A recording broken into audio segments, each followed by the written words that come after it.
Recently, This Is America and the World has been looking at the special bond between the United States and Japan, a relationship built on shared values, respect, and cooperation. We'll visit with guests in both countries and take a look at the cultural and especially economic ties that bind.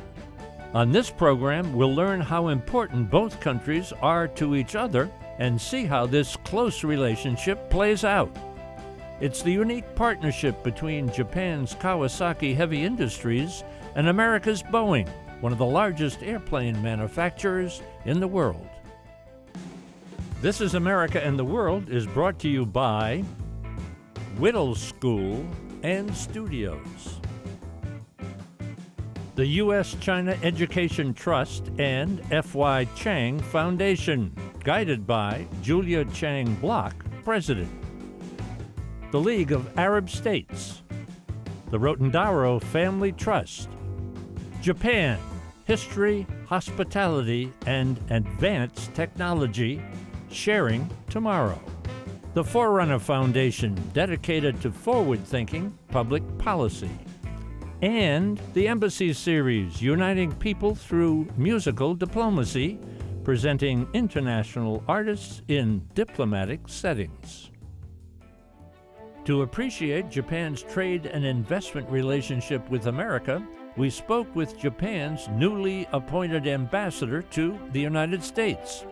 He's just arrived in Washington after recently serving as Japan's vice foreign minister in Tokyo.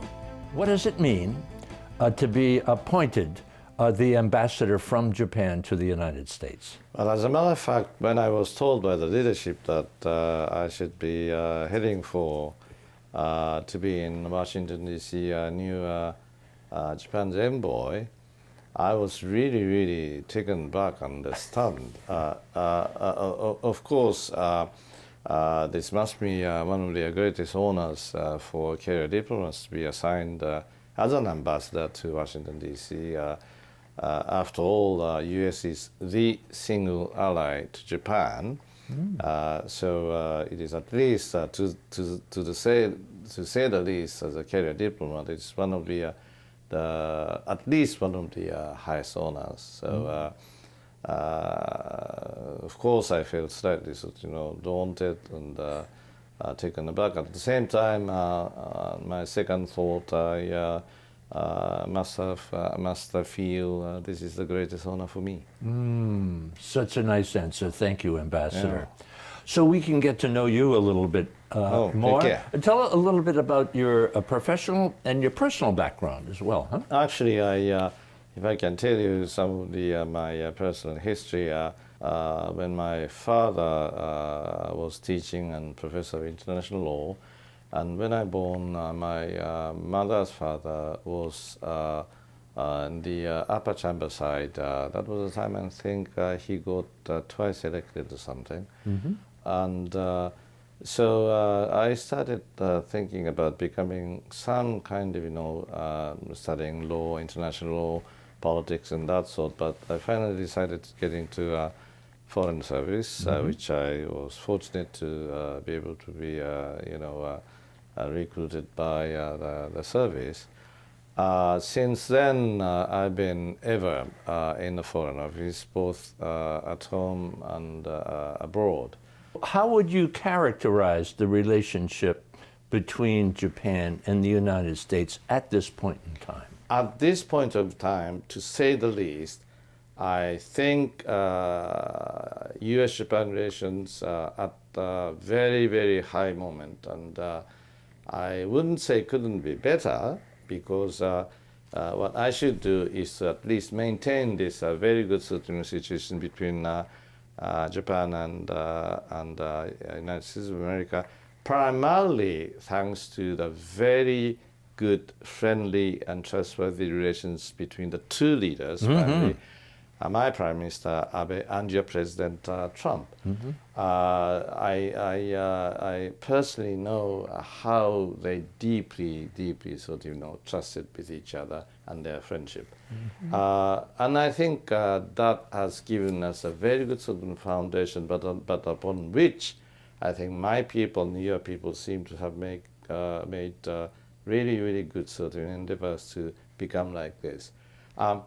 Let me say that as a newly born baby ambassador after 2 weeks or 3 weeks or something, my role to be played is at least to maintain this much good relations between the two countries. But if it is possible at all for me to do something further, I try to even make it better. How do you think the economic relationship between the two countries fits into this good relationship? One of my things to be played here as ambassador is to promote further investments in each, and I try to stop by each of states as soon as possible. In particular, those places where Japanese companies are doing well and about to do in terms of investment and employment people. If you had a message to the American people, primarily, our program also goes all over the world, but if you had a message to the American people, as the new, as you say, baby ambassador, we're thrilled to have you here. What would you say to the American people? US-Japan was born, an alliance system more than a century ago or something. It has been there, and it's been grown up this much. So, as famous the politician and famous ambassador Mike Mansfield once said, this is the most important bilateral and most important international relations bar none. This is not something which is said new by me. This has been said over the past dozens of years, but I do believe that this is it, and this is the message. Mr. Ambassador, thank you for your hospitality. No, thank you for you. This is my pleasure and honor. Thank you for sharing yourself with us. Thank you very much indeed. Thank you. A great example of Japan and the United States coming together is the collaboration between the U.S. company Boeing and the Japanese company Kawasaki Heavy Industries. The companies, which have been working together for more than 40 years, have partnered to create the state-of-the-art 787 Dreamliner planes.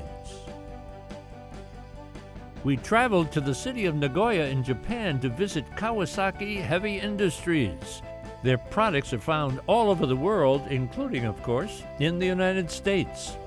Kawasaki makes just about everything: trains, subway cars, motorcycles, jet skis, planes, ships, heavy equipment.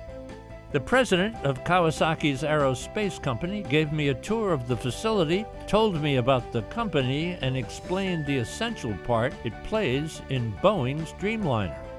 This is a vast company. Tell me a little bit about Kawasaki Heavy Industries. All right. Kawasaki has the 7 companies, and one is the ship, and the second is the rolling stocks, and third is the aerospace company. So the original company from the shipyard. So another company is the gas turbines and infrastructure plant and motorcycle and robots. Whoa! We have the 7 companies. Lots of products we have. You have a very, very deep and important relationship with Boeing. We have big and deep relationship and partnership with Boeing for almost 40 years. 12 years ago, we started 787 program. 787? 787, yes. That's what they called the Dreamliner. Dreamliner. And the product is over there. Whoa! Composite. One-piece barrel fuselage. Now, when you use the term fuselage, what does that mean to the average person? What is the fuselage on a plane? Fuselage is the body of the airplane, and customers have the seats in the fuselage. And our product is almost the seats for the business area. Now, over your shoulder there is this huge, cylinder. How does the fuselage and that huge piece of, what do you call that piece of material over there? Yes. What do you call that? We call it autoclave. Autoclave. And what is yes. that all about? There is a big door. Yeah? Open by slided open. Okay. And the almost diameter is almost 9 meters. So our big fuselage came into the autoclave, and the doors are closed. After that, temperature getting higher, and the pressure higher. So the composite materials are cured, hardened. Cured, hardened. Ah. Then later, we can get such kind of hard material composite fuselage. And after that, we cut such kind of doors and windows cut out. Those are cut out? Yes. Because it was in one piece, Yes. huh? After cutout, we did non-destructive inspection using ultrasonic. So when things are made here in Nagoya, how do they, are they shipped to the United States and the yes. plane assembled there? Yes, Explain that process a little okay. bit. That's interesting. We made the big products here like this, and using a small ship, we bring it to the Central Airport. From the Central Airport to the United States, to the Charleston, South Carolina, using a big airplane made by Boeing. We call it Dreamliner. Whoa, So that can accommodate that? yes, 2 pieces of barrel can be brought to the United States one time, one flight. Wow, so that is put into the hands of the people in Charleston, Yes. and they are assembling the plane there? They are assembling our fuselage and the forward fuselage, make a whole fuselage, and they are make a complete aircraft in Charleston and in Everett in Seattle, Washington. So when we go there, we will see your work from Japan Yes. in South Carolina Yes. as they put the Boeing 787 together. Yes, together, putting it together. Yes. Please say hello. We will say hello. Thank you so much. What a Thank you. wonderful Me too. conversation. Thank you. Thank you for trusting us with such a wonderful interview. Thank you. Thank you very much. Boeing's key role in the aerospace world is without question. Kawasaki ships its made-in-Japan fuselage to Boeing in the states of South Carolina and Washington. We paid a visit to Charleston, where I spoke with Brian Baird, who heads up Boeing's relationship with its many part suppliers. Boeing is the leading aerospace company in the world. We have a business that's focused on commercial products. We also have a business that's focused on defense products, and then also a services business. It's a company about the size of 160,000 employees. Oh. We have several locations in the US as well as globally. And we do business with many, many suppliers and customers around the world. And what happens here in Charleston? So Charleston is a beautiful plant. It's an incredible venue. We're in the final assembly building right now. And in Charleston, we produce many of the sections and components that go on the 787 Dreamliner. We have a business that builds the aft section of the airplane. We also assemble the mid section.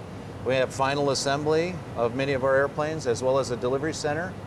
Also in the Boeing South Carolina area, we have an interiors business, a propulsion business, and research and development. How many people would be employed at this particular plant?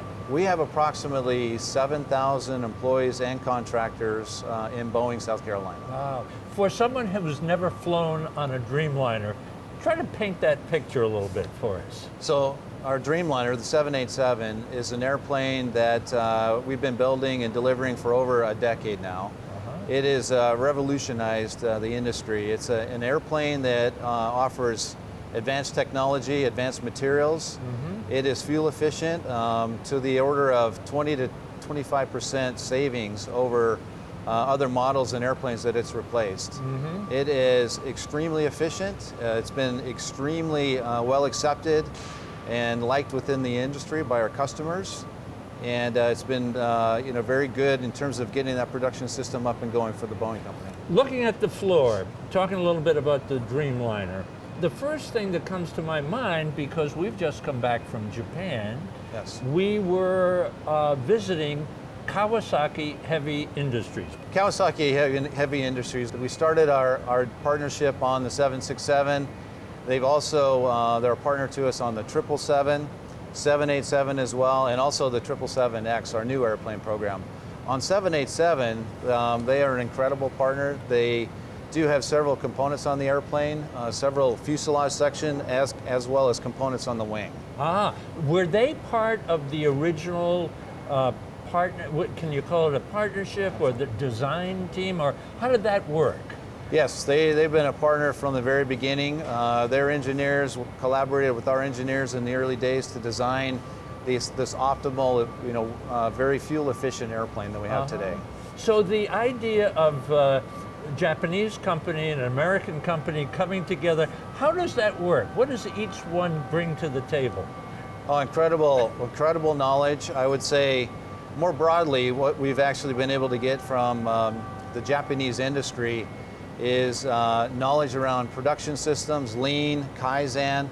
We've done some of our best learning from Japan in the industry that we've been working with in terms of how to set up our factories, how to run them more efficiently and effectively. They're learning from us as well as we continue to learn from them. What does the U.S. bring to Japan? I think just between us. Innovation, I would say energy, passion, to want to continue to grow and do better. And I do think our personalities and our cultures do complement each other, working together extremely well. We found that to be the case in every airplane program that we've worked on. So thinking of Japan and Boeing, Japan really is a terrific customer as a country, aren't they? I can see a JAL over your shoulder. Absolutely. Japan Airlines. It's a nice backdrop. Yes. Very nice. No, they've been an incredible and customer. ANA has been huge, Yes, hasn't it? specifically on the 787, Japan is our number one customer country. We had 2 launch customers. We had ANA was our first customer that we delivered our airplanes to, and then JAL was number 2. So those 2 airlines, those 2 customers have been absolutely critical to us on the 787. And as it would have it, we are going to be delivering our 100th airplane to Japan this year. What do you think, Brian, when you kind of step back, you've been to Japan a number of times. Many times. You're working with the suppliers. What are 2 or 3 things that that the Japanese workers are bringing to the table? I think their strong experience in lean and Kaizen, I think is something that we particularly really benefit from in our relationship. And the other one is they absolutely hold true to executing on any commitment that they make. So you can very much rely on what they tell you and what they commit to do, and they stand behind their performance day in and day out. So very reliable and trustworthy, and carries high levels of integrity. Thank you so much for the visit. Thank you for the education. Just terrific. All right, thank you. Thank you very much. Not far from the Japanese Embassy in Washington is the U.S. Chamber of Commerce. The Vice President for Asia for the International Affairs Division at the Chamber offers an overview of Japan's importance to the United States. The Chamber of Commerce is the biggest business association in the United States and probably the world. We work with many thousands of companies across the United States, from some of our largest companies to many small businesses across this great country of ours. And so we here in the United States sometimes refer to ourselves affectionately as the mothership, because we're right here across Lafayette Square from the White House. But we have, through what we call our federation, local chambers of commerce throughout the United States, and we work with them to support the cumulative business interest of the United States and working here in Washington, D.C. to make sure that the business voice is heard. So pro-business. Yes. And when we say U.S. Chamber of Commerce, not connected with the government, huh? We are not connected with the government. Confused my children for years, and so now I've finally convinced them that I'm working in the private sector in the U.S. Chamber of Commerce, and we're a business organization. Let's get into your area of expertise, Okay. International. Why the need for an international division within the chamber, and what's the scope of the operation? Good question. I think the fundamental reason is that over the last 40 plus years, international trade has become much more important to the American economy and to American companies, which obviously includes our members. That's not only large companies like GE and Boeing, which export major products around the world. It's many smaller businesses that are finding opportunities in places like Canada and Mexico because of NAFTA, but increasingly in Asia, where I work, because of the growth of the economies there and the opportunities that we find. We like to say that 95% of the world's consumers are outside of the United States. Wow. So in order for your business to thrive and prosper and for you to be able to create the jobs in the United States, you need to be able to find markets outside of the United States. How much does each country, the United States and Japan, depend upon each other? How much do they need each other? I think we find that there are mutually beneficial opportunities and ways that we work together to support our growth in both the U.S. economy, but for the Japanese as well. So for example, for U.S. agricultural exporters of items like beef and pork and grain, our farmers have big opportunities in Japan because Japan doesn't grow enough of its own food at this point in time, particularly proteins. I think also there's a lot of technology sharing that goes on between U.S. and Japanese companies these days. Again, to cite Boeing, they have great partnerships with some major Japanese industries. They pull all that together and they make these magnificent airplanes. For our healthcare sector, because of the aging population, our pharmaceutical and our medical device companies find it a quite strong market because of the need for medicines and therapies that help Japanese patients stay productive and lively as they get into their 70s and their 80s. So it's not only trade that's going back and forth, but investment in each other's economies, huh? That is actually a really critical part of that. So American companies invest in Japan. The inverse is actually more interesting in a way. Japanese companies over the last 25, 30 years have invested billions and billions of dollars in the United States. I think behind the United Kingdom, Japanese companies are the largest investors in the United States. So thousands of high-paying jobs are created by Japanese investment in the United States. Numbers over 750,000 jobs, I believe, are attributable to Japanese investment in the United States. When we talk about the economic relationship, specifically as you and I are talking between Japan and the United States, is there anything else that I'm missing that kind of falls under this economic relationship between these two countries? Well, I think it's important to underscore again the magnitude of our trading relationship, which is over $200 billion a year if you look at the two-way flow of goods and services. So that relates to a lot of jobs and a lot of opportunities both in the United States and in Japan. And so I would just like to underscore again the importance of that and the importance of the relationship in terms of how we work together. We're also quite strong security allies, and we always like to say that the strong economic partnership helps underpin that strong security alliance because it's a tricky world, and Northeast Asia these days is a tricky part of the world. So, but the bilateral relationship The will be bilateral very relationship is quite strong. good. Yeah, so quite strong is a nice way to end. Yes. Thank you, James. My pleasure. Thank you. Terrific. Thank you very Thanks. much for the education.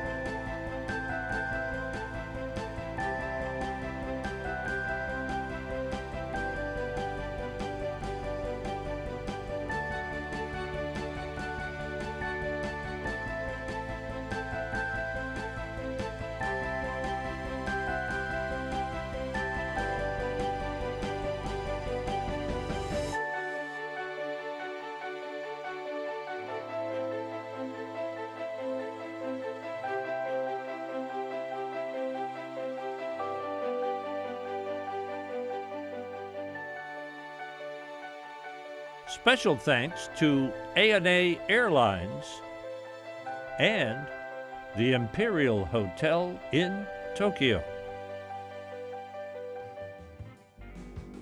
For information about This Is America and the World, and to watch all of our programs, visit our website, ThisIsAmerica.net, and look for us on Facebook and Twitter. You can listen to all of our ambassador interviews on our podcast, The Ambassador Series. It's available on our website and iTunes. This Is America and the World is brought to you by Whittle School and Studios, the U.S.-China Education Trust and F.Y. Chang Foundation, guided by Julia Chang Block, President, the League of Arab States, the Rotendaro Family Trust, Japan, History, Hospitality, and Advanced Technology, Sharing Tomorrow, the Forerunner Foundation, dedicated to forward-thinking public policy, and the Embassy Series, uniting people through musical diplomacy, presenting international artists in diplomatic settings.